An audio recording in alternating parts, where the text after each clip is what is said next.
First of all, I am very, very excited because today we passed a budget that is fiscally responsible, it strengthens our national defense, and it's really good for taxpayers. Most importantly, this budget that we just passed in the House today brings us one step closer to historic tax reform. That means more jobs, fairer taxes, bigger paychecks for Americans. Too long, the American people have been living under a broken system where they see too little of their own hard-earned dollars. They spend hours and hours, they spend dollars just doing their taxes. So much time and money is wasted just complying with this incredibly complicated tax code, only to be rewarded by having a big chunk of their income taken and claimed by the government. It's unsustainable. People really are struggling in this country. So many people are just living paycheck to paycheck. Families deserve a break. Single moms who live paycheck to paycheck deserve a break. Parents working to send their kids to college, they deserve a break. The guy who just got a job a couple months ago who was unemployed for many months, he deserves a break. That's what this tax plan is all about. Our tax reform plan invests in these people, in real people, because we really believe that families know how to invest their dollars better than the federal government. We believe that families need a break. Tax reform will help reignite the American dream. It will help bring us back to a place of confidence, freedom, happiness, a stronger, healthier economy.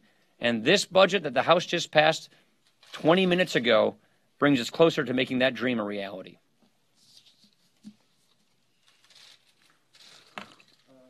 Speaker, appreciated the slide last night, by the way. Yeah. Yeah, good luck with the other career. This one doesn't work out for you. Yeah, if you've seen what I do to my 2-year-old's hair.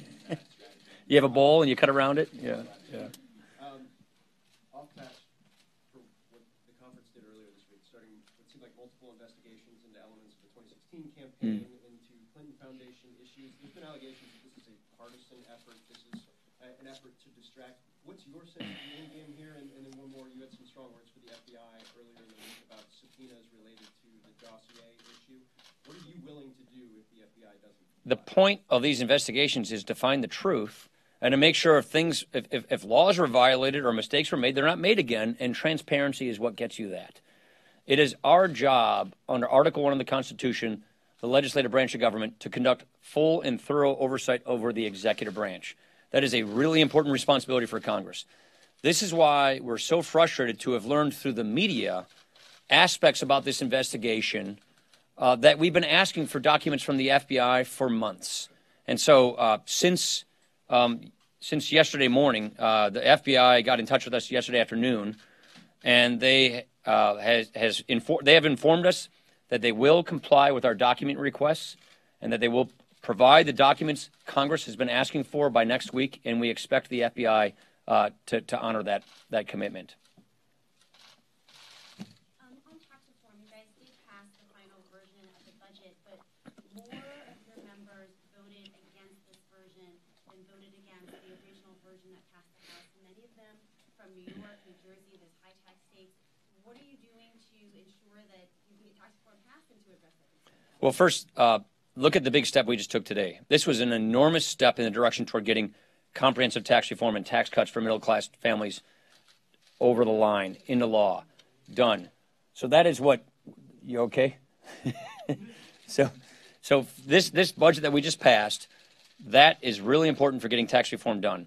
The Ways and Means Committee will be putting out the specific plan very shortly, and they're going to work with all of our members to look at and consider and address their concerns.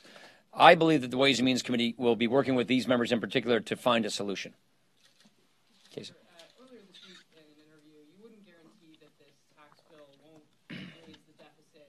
Can you guarantee that it will cut middle-class taxes? The entire purpose of this tax bill is to cut middle-class taxes.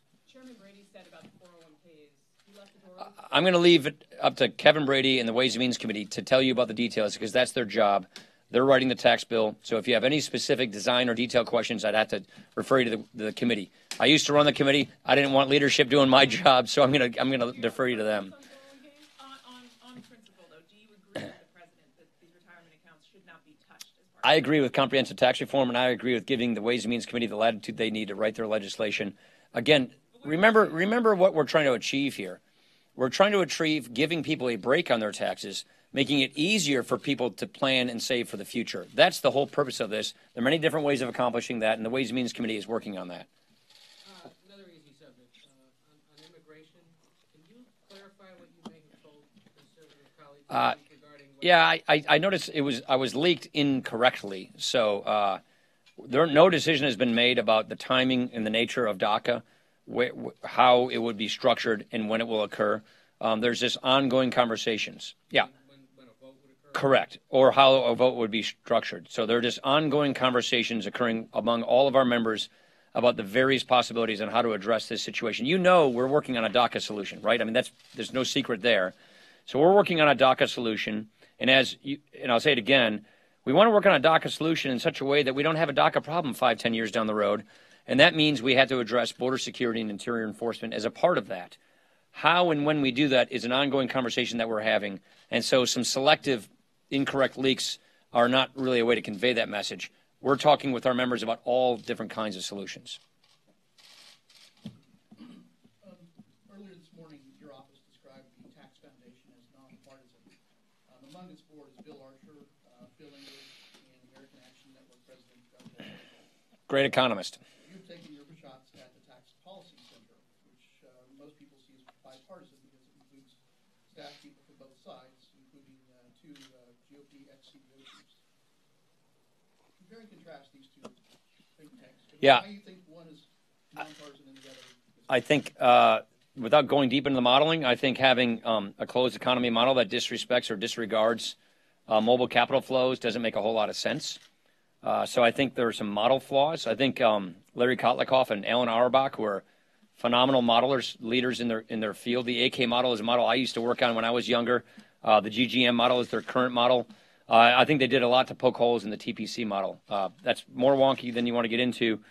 I'd say the basic is they put a bunch of assumptions in their model, made a bunch of things up to come up with a conclusion that seemed to me overly partisan, when, in fact, those aren't the decisions that were made. That is my fault with the TPC model. Thank you, Mr. Speaker. Over on the other side of the Capitol, there were some strong words coming from a couple of retiring senators, Republican senators this week, about the president and about his behavior and his style. Do you share any of these concerns, particularly the concern raised by Senator Flake that he does not want to be complicit in the worsening of debate? Here's what I think about all of this. First of all, Jeff Flake's a good friend of mine, and I think the world of Jeff Flake, and I wish him the best of luck into the future. And I think I put a statement out that more or less reflected that. I think he's a very good man who he helped us with earmark bans. He was a voice of fiscal restraint here in the House. But I don't think the American people care about that. You know what the American people want to see us do? Solve their problems. I don't think the American people want to see us up here yelling at each other. They want to see us fighting for them. The American people want results. And so that's what we're focused on. And I honestly believe the more unified we are in pursuing solutions that solve the American people's problems, that's what the people who sent us here to do. That's what they expect. We work for the people who elect us. Those are our employers. And so if we're calling each other names or calling each other out or saying things against each other, what does that do to help a working mom get ahead? What does that do to help a veteran get the health care he deserves?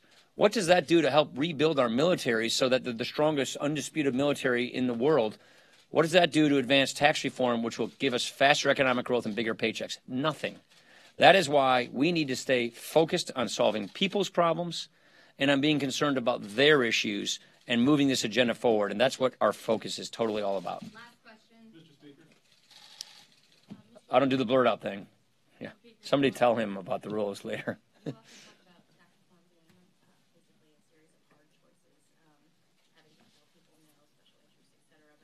But the president has twice now planned pay fors that are pretty big for Chairman Brady between the back, which you were a fan of, and Yeah. the 401k issue.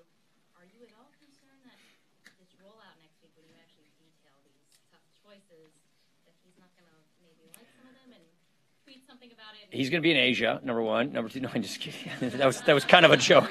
I was just sort of joking on that one.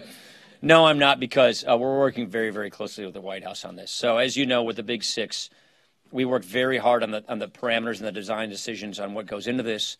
The tax writers are working on the actual granular details on how to make this framework work. And we're working very, very closely with the White House so that there will be no surprises from our partners, in the White House or in the Senate when we do this. Thanks a lot, everybody. Appreciate it.